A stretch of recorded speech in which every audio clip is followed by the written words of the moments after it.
चलो देखो है, वर्ष 2023 का वर्ल्ड पोलियो डे कब मनाया गया? World polio day, as you know कि जो पोलियो है इट्स अ वायरस, 24 अक्टूबर को ये अब मनाया गया है। ठीक है, ऑब्जर्व करना होता है तो इसकी कोई स्पेसिफिक डेट नहीं है, वो ऑब्जर्वेशन की कोई डेट होती है तो वो रखी जाती है पोलियो डे की। एंड व्हाट इज पोलियो, तुम्हें पता ही है।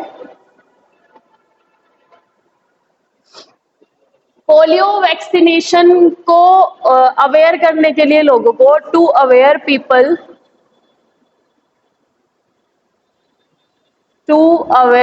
People, about polio vaccination. ठीक है, पोलियो वैक्सीनेशन को लेकर लोगों को जागरूक करने के लिए ये दिन 24 अक्टूबर को मनाया जाता है, ऑब्जर्व किया जाता है। ठीक है, पोलियो डे। अब पोलियो, तुम्हें ये भी पता होना चाहिए what is polio. Polio is a disease और इट्स अ डिसऑर्डर, जो बीमारी हो जाती है बच्चों में जो कि उनके नर्वस सिस्टम पे अटैक करती है, और मेनली जो नर्वस सिस्टम के टिश्यूज होते हैं वो पैरों के और हाथों के, उसको अटैक करती है। हो गया, हो गया। इंडिया पोलियो मुक्त है अब हमारे यहाँ पे। जब उसके नियर बाई ईयर्स में जिनको जिनको पहले नहीं, जिनको पहले हो गया है वो एग्जिस्ट करते हैं, जिनको हो गया है, बट अब नियर बाई केसेस नहीं आ रहे। मतलब लास्ट 5 इयर्स का अगर हम रिकॉर्ड देखें तो इंडिया में केसेस नहीं है पोलियो के। अफगानिस्तान में भी, हाँ, मतलब कम हो जाते हैं, बिल्कुल के ना के बराबर हो जाए कि एक आध कहीं निकल आए। जड़ से खत्म का मतलब है कि आने वाले जो 10 साल है, पिछले 10 सालों से कोई केस ना आया हो, है ना। जड़ से खत्म तो तब मानेंगे। बाकी हम पोलियो मुक्त है, पोलियो मुक्त भारत है। वो 2 बूंद जिंदगी की कैंपेन जो चली थी ना, वो इसी वजह से चली थी क्योंकि कुछ गाँव में ज्यादातर है, लोगों में मिसकंसेप्शन है वैक्सीन को लेकर। वो सोचते हैं कि वैक्सीन हमारे बच्चों को लगेगी तो हमारे बच्चों को कुछ हो जाएगा, और ज्यादातर ये जो इलिटरेट पीपल है उनके साथ में ज्यादा होता है, वो वैक्सीन नहीं लगने देते, ना ड्रॉप पिलाने देते थे।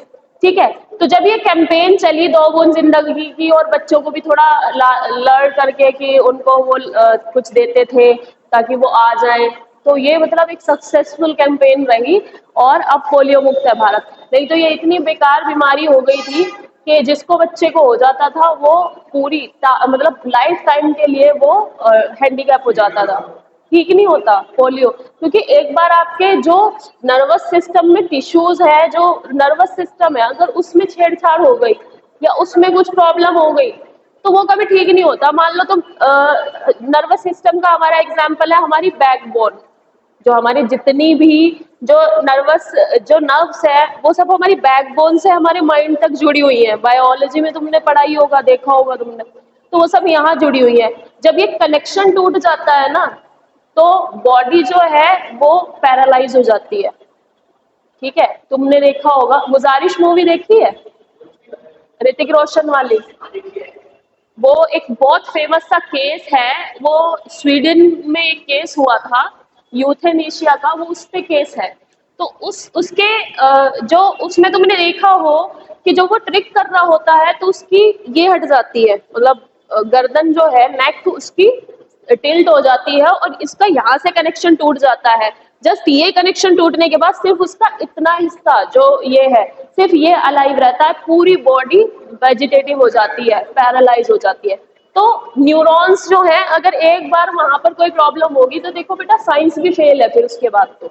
तो पोलियो जो है ये न्यूरॉन्स पे जो हमारा सिस्टम है, नर्वस सिस्टम, उस पर अटैक करता है। तो ये 24 अक्टूबर को मनाया जाता है, और ये एक वायरस है, पोलियो वायरस जिसे बोलते हैं, उसकी वजह से होता है, और हमारे यहाँ पे सक्सेसफुल। और देखो 1988 में इसके कितने सारे केसेस आए थे। 1988 के टाइम पे इसके तकरीबन 3.5 लाख 3.5 लाख केसेस आए थे पोलियो के। ठीक है, और अब ये इंडिया से पूरी तरह से इरेडिकेट हो गया है। ठीक है, और हमारे यहाँ पर अभी अफगानिस्तान में जो है पोलियो वायरस पाया गया था अफगानिस्तान और पाकिस्तान में, तो हमारे लिए ये अलर्ट जारी किया गया था। और इसकी जो वैक्सीन दी जाती है वो ओरल वैक्सीन होती है, ओरल पोलियो वैक्सीन, जिसे ओपीवी भी कहते हैं, ठीक है। और अगर नहीं देते थे तो वो पर्सन पैरालाइज हो जाता था, ठीक है। तो ये है। अब नेक्स्ट है, हाल ही में गाजा में चल रहे विवाद को लेकर शांति सम्मेलन कहाँ आयोजित हुआ है? तो बेटा अभी पीस समिट हुआ है, this is in Egypt.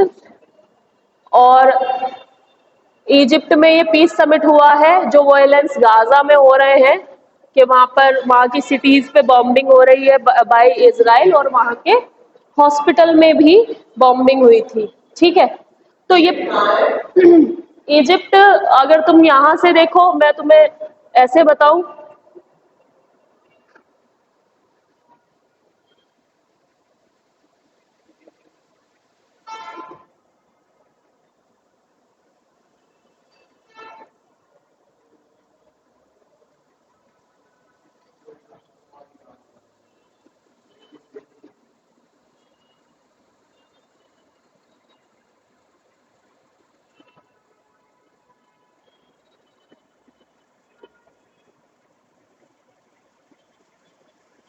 Egypt जो है, तुम यहाँ पे ध्यान देना, देखो यहाँ पे है छोटा सा, ये इजराइल वगैरह जो है, जो भी है, ये गाजा, ये वेस्ट बैंक, ये इजराइल छोटा सा है। इजिप्ट बेसिकली इधर है, तुम्हें वहां पे दिख जाएगा मैप में भी, इस तरह से पूरी एक लाइन है, इस तरह से बना हुआ है इजिप्ट। ऊपर अफ्रीका के ऊपर, ऊपर टिप पे इस साइड देखो, ये रेड सी के बीच में, और सऊदी अरेबिया रेड सी, और इसके बीच में रेड सी के बिल्कुल मिला हुआ है, यहाँ पर इजिप्ट है यहाँ पर, ठीक है। तो इजिप्ट में गाजा को लेकर के पीस समिट हुआ है अभी हाल ही में। ये बेटा ये पॉलिटिकल मैप नहीं है, ये फिजिकल मैप है। फिजिकल मैप में सिर्फ ये दिखाएंगे कि कौन से पहाड़ियां हैं, इजिप्ट नहीं दिखा रखा होगा उसमें। तो हाँ, पॉलिटिकल मैप में दिखाएंगे, ठीक है। अब यहाँ पर है इजिप्ट, और गाजा में ये हुआ है। तो फॉरेन मिनिस्टर मेरे हैं dozens of Arab countries. Gaza एक रीजन है, गाजा गाजा एक रीजन है, मतलब जैसे हमारे यहाँ पे रीजन्स है अलग अलग, राज्य तो नहीं कह सकते, एक रीजन है पूरा, और उस रीजन में अलग अलग सिटीज है, मतलब एक राज्य ही कह लो, ठीक है। और ये दोनों जो टेरिटरी है, अब गाजा और इसमें देखो, तुम्हें मैं थोड़ा सा और बड़ा बताती हूँ। देखो इस वाले रीजन को अगर हम थोड़ा सा मैग्नीफाई करके देखें, इस वाले रीजन को, यहाँ पर इजराइल है, यहाँ कहीं पर इजराइल है इस साइड। तो इजराइल को अगर हम इस हिसाब से देखेंगे, इस तरह से, ऐसे है ये। तो यहाँ पे जॉर्डन है, इस तरफ लेबनान है, ये कंट्री है। यहाँ पर बेटा सी है, मेडिटेरियन सी, ठीक है, मेडिटेरियन सी, जो कि यूरोप से मिला हुआ, और इस तरफ कुछ छोटे छोटे सी है, जिसे डेड सी वगैरह कहते हैं ये। तो यहाँ गाजा है, यहाँ, और यहाँ पर है वेस्ट बैंक। यहाँ दोनों में फिलिस्तीनियन पॉपुलेशन रहती है, ठीक है, दोनों पे। यहाँ फिलिस्तीनियन पॉपुलेशन है यहाँ, और यहाँ बीच में है बेटा जेरूशलम, मैंने बताया, जिसके ऊपर सारी लड़ाई है। जेरूशलम को क्रिश्चियंस कहते हैं कि हमारा जीसस क्राइस्ट का बर्थ प्लेस है। जूइश कहते हैं कि उनका है, मतलब जो उनके गॉड हैं यहोवा, उनका बर्थ प्लेस है। अब मुस्लिम्स कहते हैं हम उनकी वहाँ पे मस्जिद अक्सा बनी हुई है, वो तो फिजिकली बनी हुई है, मस्जिद अक्सा बनी हुई है। आई थिंक वर्ल्ड में थर्ड लार्जेस्ट अगर मस्जिद कहीं पे है तो वो मस्जिद अल अक्सा है। तो मुस्लिम्स कहते हैं कि हमारा है, हमारी मस्जिद अक्सा बनी हुई है। तो जेरूशलम जो है बहुत डिस्प्यूटेड टेरिटरी है तीनों धर्मों के लिए। यहूदी भी क्लेम करते हैं, क्रिश्चियन भी क्लेम करते हैं, मुस्लिम भी क्लेम करते हैं। अब बाद में फिर ये निकल के आता है किसका, क्योंकि तीनों सिविलाइजेशन क्लैश करी है। क्योंकि बेटा यहाँ पे बहुत सारे जो डायनेस्टीज है उन्होंने रूल किया। अगर मैं बात करूँ, तुमने नाम सुना रोमन एम्पायर का, रोमन एम्पायर ने भी यहाँ पे राज किया। उससे पहले अलेक्जेंडर का भी यहाँ पे राज था, अलेक्जेंडर के कब्जे में था, जो भारत आया था ना अलेक्जेंडर, उसके कब्जे में भी ये रहा। तो ये अलग अलग सिविलाइजेशन यहाँ पे क्लैश करी है, इस वजह से सभी क्लेम करते हैं जेरूशलम पे। बट अभी बेसिकली किसकी टेरिटरी थी, ये जो थी यहाँ पर, ये फिलिस्तीनियन टेरिटरी थी। और जूइश जो है ये यूरोप से आके रहे हैं यहाँ पे, ठीक है, ये ब्रिटिशर्स ने ला करके जूइश को यहाँ पे बसाया था, ठीक है। और ये फर्स्ट वर्ल्ड वॉर की बात है। फर्स्ट वर्ल्ड वॉर के बाद ओटोमन एम्पायर जो था ये तो खत्म हो गया, ठीक है। मैंने बताया था तुर्की का बहुत बड़ा एम्पायर था ओटोमन एम्पायर, और ये जो है ओटोमन एम्पायर जो था डिक्लाइन हो गया, और उसके बाद ये सारी टेरिटरी फ्री हो गई। और जैसे ये फ्री हो गई तो आधी टेरिटरी ब्रिटिशर्स ने कैप्चर कर ली, इंक्लूडिंग दिस इजराइल वाला पार्ट। और यहाँ पे जूइश पीपल आकर रहने लगे, और ये क्या बन गया, फिलिस्तीन से बन गया ये इजराइल। और फिलिस्तीन की जो पॉपुलेशन थी उनको परसिक्यूट कर दिया गया, ठीक है। आधी तो पॉपुलेशन बेटा यहाँ से भाग गई, अब जो रह रहे हैं बच्चे कुचे उनको ये मार के खत्म करना चाह रहे हैं, ठीक है। तो ये कहानी है। तो अभी पीस सम्मेलन हुआ है इजिप्ट में, ठीक है। सारी अरब कंट्रीज मिली है, इजिप्ट और अफ्रीका की कुछ कंट्रीज मिलके पीस समिट कर रहे हैं कि सो दैट के वहां पे पीस इस्टेब्लिश हो जाए। क्योंकि बेटा छोटे छोटे बच्चे, अभी हॉस्पिटल से एक न्यूज आई थी कि कुछ न्यू बॉर्न बेबी हैं जो कि वो वेंटिलेटर पे हैं, और उन बच्चों के लिए ऑक्सीजन तक अवेलेबल नहीं है, और वहां पे बॉम्बिंग हो रही है। तो बहुत सारी चीजें हैं जो ह्यूमन राइट्स का भी वायलेशन है दोनों तरफ में।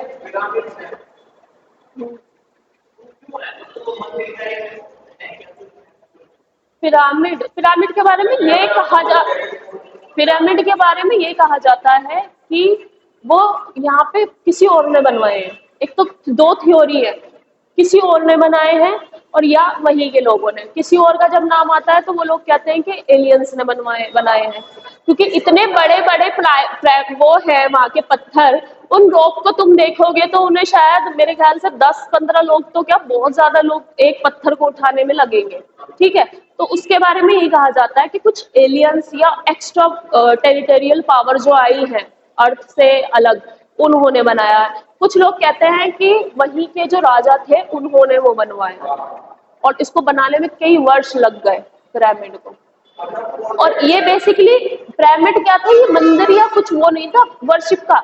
यहाँ पे वो अपने मुर्दों को गाड़ते थे, क्योंकि वहां पर जो मरे हुए हैं उनके अवशेष मिले हैं, और उनके साथ, हाँ, और वो ये बिलीव करते थे कि उनको आगे जाके मतलब मरने के बाद भी उनकी लाइफ होती है, तो उनके साथ बर्तन, खाना, सब कुछ दबा देते थे वो। तो मतलब एक तरह से वो टॉम समझ लो, जो मकबरा होता है ना हमारे यहाँ पे, सेम ऐसी कंसेप्ट था पिरामिड का।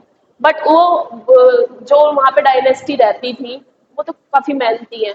जो लोग ज्यादा ओल्ड सिचुएशन में रहते हैं ना, जैसे कि बहुत मुश्किल हालात में, वो कर लेते हैं। जैसे कि हमारे इंडस वैली में नहीं मिला है, तो बहुत सारी चीजें मिली है इंडस वैली सिविलाइजेशन में, पूरा स्नानागार। और अब तुम उस टाइम पे सोच सकते हो कि अब हम ईंटों से बने घर मकान यूज कर रहे हैं, उस समय इतने पुराने टाइम पे वहां पे ईंटों के, पकी हुई ईंटों के घर मकान मिले हैं। तो सिविलाइजेशन थी वो डिस्ट्रॉय होगी, फिर दूसरे आए और वो बस गए। तो ये था, तो इजिप्ट में हुआ है, इसका नाम याद रखना। और इजिप्ट क्यों फ्लोरिश कर गया, ड्यू टू नाइल। नाइल नदी का नाम सुना है, यहाँ पर एक नदी है, यहाँ से निकलती है, और यहाँ, हाँ, नील नदी, उसको नाइल कहते हैं। तो नील नदी का वरदान है इजिप्ट। और हमारी कौन सी नदियां थी जो इंडस वैली सिविलाइजेशन में थी, ये सिंधु, और ये हमारी पंजाब की पांचों, कौन कौन सी, सतलज, रावी, व्यास, झेलम, चिनाब और इंदस। तो ये सारी, और सरस्वती। सरस्वती के बारे में ये कहा जाता है कि अब सरस्वती विलुप्त हो गई, लेकिन सरस्वती थी, उसके अवशेष मिले हैं। सुना है, जब भी हम 3 नदियों का नाम लेते हो कहते हैं ना, गंगा, जमुना, सरस्वती। सरस्वती थी, वो विलुप्त हो गई वहां से, ठीक है। वो टेक्टोनिक एक्टिविटी से हुआ था। चलो नेक्स्ट देखते हैं। हाल ही में गृह मंत्री ने प्रथम नैनो लिक्विड डीएपी प्लांट का उद्घाटन किया है। तो ये गुजरात में किया है। गृह मंत्री कौन है हमारे, होम मिनिस्टर अमित शाह, ठीक है। तो होम मिनिस्टर ने अभी ये नैनो लिक्विड डीएपी, अब डीएपी क्या होता है ये पूछ लेंगे कि what is the full form of DAP. अभी हाल ही में उन्होंने वो किया है लॉन्च। तो डीएपी क्या है, ये बेटा डाई अमोनियम फॉस्फेट है। डीएपी का मतलब है डाई, मतलब ये केमिकली है, di ammonium phosphate, di ammonium phosphate. अब ये डाई अमोनियम फॉस्फेट करता क्या है, ये कलोल प्लांट गांधीनगर गुजरात में बनाया है। कहां पर लगा है इसका प्लांट, कलोल गुजरात, गांधीनगर में। ठीक है, गांधीनगर कहाँ पर है? ये गुजरात की राजधानी है, गांधीनगर। गांधीनगर गुजरात में। ठीक है, यूनियन मिनिस्टर है केमिकल और फर्टिलाइजर के मनसुख मंडाविया, वो भी इस समय मौजूद थे और ये इन्होंने प्लांट यहाँ पर लगाया है। अब डाई अमोनियम फॉस्फेट के यूज मैं तुम्हें देखो बता देती हूँ, ये है तो कीटनाशक ही, नैनो फर्टिलाइजर, मतलब एक काइंड ऑफ फर्टिलाइजर और कीटनाशक का ये काम करता है। ठीक है, नाम से ही तुमने देखा होगा ऐसे नाम ना किसी फर्टिलाइजर या कीटनाशक के ही हो सकते हैं, डीएपी, डीडीटी, और डीडीटी तो खैर अब बंद हो गया है यूज करना। ठीक है, तो इसका नाम याद रखना, डीएपी डाई अमोनियम फॉस्फेट, और ये एक फर्टिलाइजर है और ये बहुत सस्टेनेबल है, मतलब एयर पोल्यूशन कम कर देता है, और ये क्रॉप्स के लिए यानी कि फसलों के लिए यूज होता है। चलो नेक्स्ट है द्वितीय महिला मिलिट्री ऑफिसर जो इंडियन एयरफोर्स में एयर मार्शल बनी है। तो बेटा इंडियन एयरफोर्स में दूसरी एयर मार्शल जो बनी है वो बनी है साधना सक्सेना नायर। ठीक है, इंडियन एयरफोर्स में यूजुअली पहले क्या होता था तुम्हें पता है? रूल्स पता है? नहीं पता है? रूल्स पता है? पहले महिलाओं को नहीं लेते थे सर्विस में, पता है तुम्हें? हाँ, ये मिलिट्री ऑफिसर से प्रमोट हो गई है एयर मार्शल की पोजीशन पर, और ये पहली वुमेन ऑफिसर है जो एयर मार्शल बनी है। ठीक है, नहीं, फर्स्ट वुमेन ऑफिसर जो थी उनका नाम था पद्मा बंदोपाध्याय, जो पहली एयर मार्शल बनी थी, और ये सेकंड एयर मार्शल बनी है। ठीक है, तो फर्स्ट जो थी वो थी पद्मा बंदोपाध्याय। ये भी पूछ सकते हैं कि पहली है बंदोपाध्याय, ये एक मिनट में बता रही हूँ, ये रिटायर हो गई है अब ये बनी कब थी? हाँ, एक मिनट में इनका गैप बता रही हूँ। फर्स्ट एयर मार्शल है ना, 1968 में ये बनी थी। 2005, 1968 से 2005 तक का इनका कार्यकाल रहा था, तो 2005 लगा लो। 2005 के बाद ये रिटायर्ड हो गई, तो 5 के बाद अब बनी है। तो बेसिकली क्या होता था, ये कहते थे कि मिलिट्री है, ये इसकी बात कर रही हूँ मैं, साधना सक्सेना। तो साधना सक्सेना जो है ये दूसरी बनी है, और पद्मा बंदोपाध्याय फर्स्ट बनी थी, और अब ये रिटायर्ड हो गई है 2005 के बाद। और दूसरा होता क्या था, ये होता था कि महिलाओं को नहीं आने दिया जाता था सर्विस में। क्यों कहा जाता था? कि मे बी सर्विस में जो है they will not work efficiently. सबसे पहली बात तो एफिशिएंसी ऑफ वर्क आ जाती है, लेकिन ये मिथ भी तोड़ दिया महिलाओं ने। ठीक है, वो एयरफोर्स में पायलट भी बनी है, ठीक है, मार्शल भी बन गई है, लेफ्टिनेंट भी बनी है, तो सब तरह की चीजें हैं। और अभी सुप्रीम कोर्ट का अब से में भी 2-3 साल पहले आया था जजमेंट, जिसमें सुप्रीम कोर्ट ने महिलाओं को आर्मी में परमानेंट कमीशन देने की भी बात कर दी थी, कि परमानेंट कमीशन महिलाओं को दिया जाना चाहिए। ठीक है, तो ये काफी अच्छा है, बट अभी भी बेटा जो वो है रेशियो वो बहुत कम है।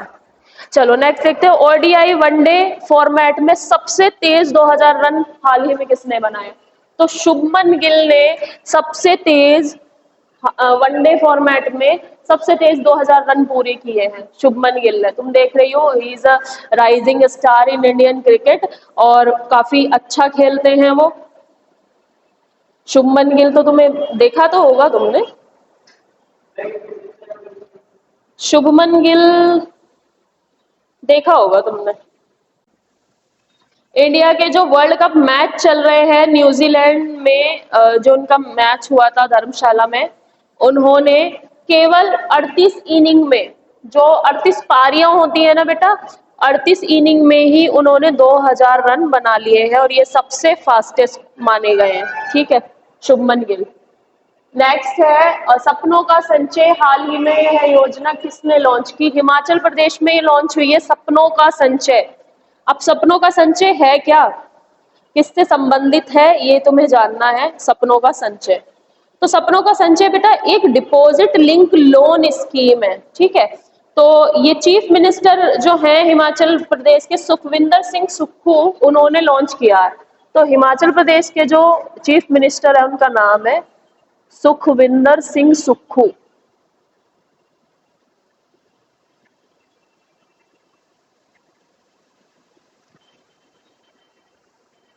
सुखविंदर सिंह सुक्खू, और इन्होंने ये लॉन्च की है स्कीम सपनों का संचय, और ये जो है डिपॉजिट लिंक्ड लोन स्कीम है। डिपॉजिट लिंक्ड लोन स्कीम एक स्कीम है जिसमें के डिपॉजिट से लिंक है। डिपॉजिट का मतलब तुमको पता ही है,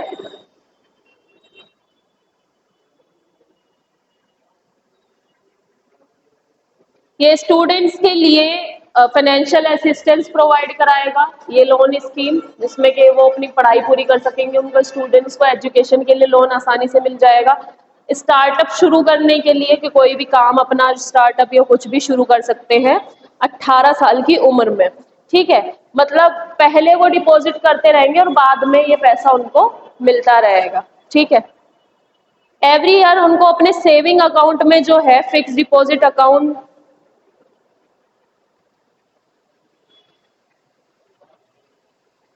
जो भी उनका सेविंग अकाउंट है स्टूडेंट्स का, वो बेटा फिक्स डिपॉजिट अकाउंट में ट्रांसफर कर दिया जाएगा, और उसके बाद वो जो मनी जो भी वो डिपॉजिट होगी वो बाद में उनको मिल जाएगी, उस पर उनको इंटरेस्ट मिलता रहेगा।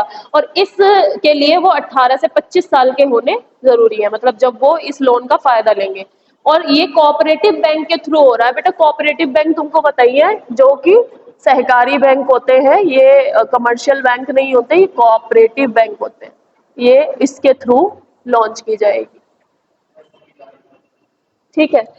तो नेक्स्ट देखो, 54th international film festival of India कहाँ हुआ? 54वां फिल्म फेस्टिवल ऑफ इंडिया जो है ये बेटा गोवा में भी हुआ है हाल ही में,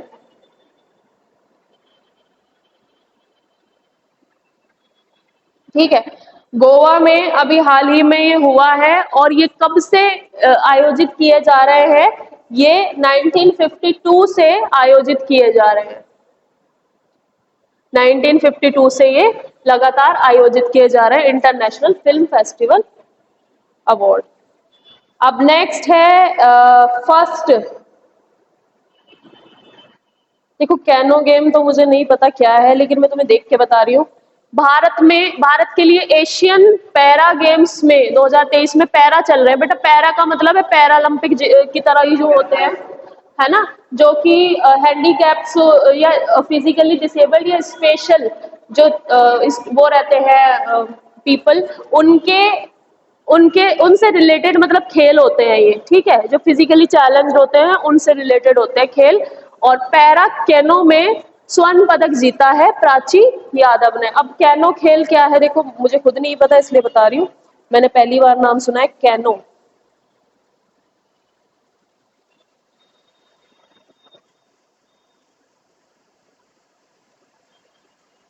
ठीक है, तो कैनो बेटा बेसिकली ये जो है एक जैसे बोट होती है ना, आपने बोट चलानी होती है, सेम ऐसे ही बोट नहीं होती, बोट के जैसा एक स्ट्रक्चर होता है, उस पे बैठ के आपको मतलब रेस होती है एक काइंड ऑफ, ठीक है।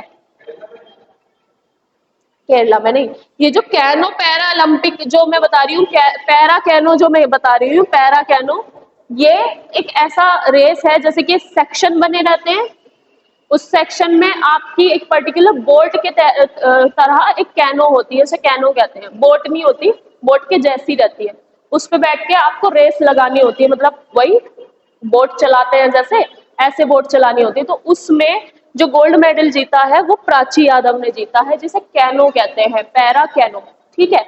और जो प्राची यादव हैं वो तुमको पता ही है कि मैंने बताया कि किन के लिए है, फिजिकली चैलेंज, तो she is on wheel chair but still she has one, ठीक है, she one gold medal. Next है भारत में प्रथम चुनाव कब हुए थे? तो बेटा ये कल जो डेट थी वो मनाई जाती है कि फर्स्ट इलेक्शन हुए थे 25 अक्टूबर 1951 में। अब तुम कहोगे कि पहले इलेक्शन पहले से ही हमारे प्रधानमंत्री वो प्रेसिडेंट जो थे वो तो पहले ही इलेक्ट हो गए थे। तो जो बेटा पहले इलेक्ट हुए थे जैसे कि राजेंद्र प्रसाद वो बने हमारे प्रथम राष्ट्रपति, तो वो जो हुआ था वो अंतरिम गवर्नमेंट थी, वो हमने इलेक्ट नहीं की थी।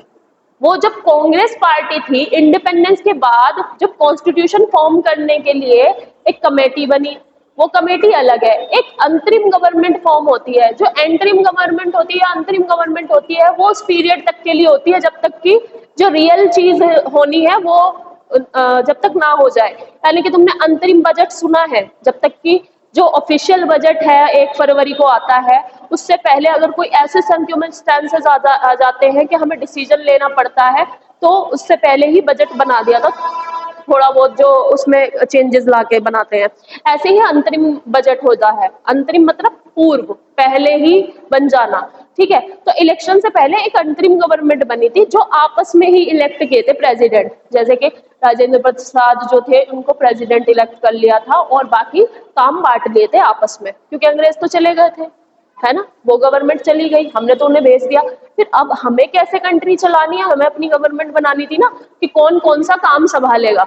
तो उसके बाद जब पहले जो इलेक्शन हुए थे वो अंतरिम गवर्नमेंट फिर भंग हो जाती है। जब फर्स्ट जनरल इलेक्शन हुए थे, जब सब पीपल ने वोट की थी, ठीक है, तो वो हुए थे बेटा 1951 में, ठीक है। पहले जो चुनाव हुए थे भारत में, जैसे कि नॉर्मल चुनाव होता है वैसा चुनाव जो हुआ था वो 1951 में हुआ था, ठीक है। और फिर इसी के बाद ही हमारे पीएम चुने गए। कौन चुने गए थे? पंडित जवाहरलाल नेहरू, ठीक है। और प्रेसिडेंट तो देखो बेटा हम इलेक्ट नहीं करती, वो तो इनडायरेक्टली इलेक्ट होते हैं। राजेंद्र प्रसाद तो प्रेसिडेंट थे ही, और बाकी जो कॉन्स्टिट्यूंसी में एमपीज एमएलए वगैरह होते हैं वो अलग से, ठीक है।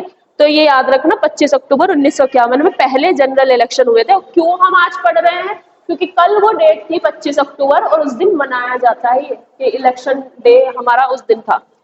नेक्स्ट है भारत के प्रथम चुनाव आयुक्त। जैसे बेटा इलेक्शन कमीशन होते हैं ना, राजेंद्र प्रसाद फर्स्ट हमारे प्रेसिडेंट थे राजेंद्र प्रसाद, और प्रथम हमारे जो पीएम बने थे वो थे पंडित जवाहरलाल नेहरू, ठीक है। तो सुकुमार सेन जो थे ये हमारे बेटा चुनाव आयुक्त बने, यानी कि इलेक्शन कमीशन ऑफ इंडिया पहले प्रथम चुनाव आयुक्त जो बने वो हमारे सुकुमार सेन बने थे।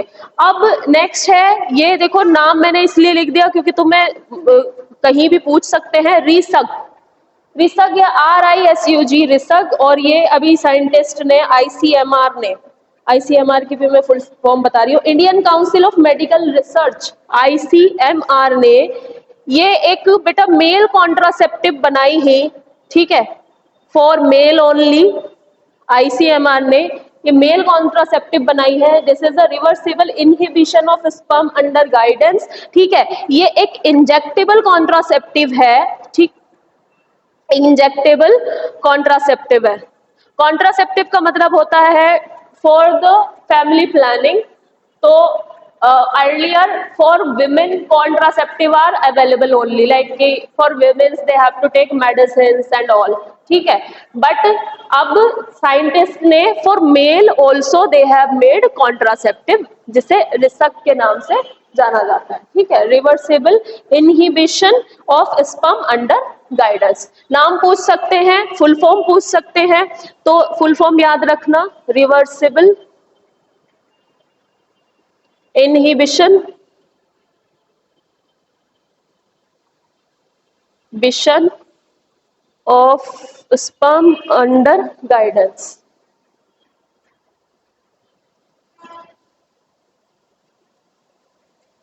अंडर गाइडेंस, ठीक है। ये ICMR ने बनाया, ये भी पूछ सकते हैं कि भाई किस संस्था ने बनाया है, किस रिसर्च सेंटर ने बनाया है, तो ये ICMR ने बनाया है, Indian council of medical research, ठीक है। तो दिस इज डन, नाम इसका याद रखना।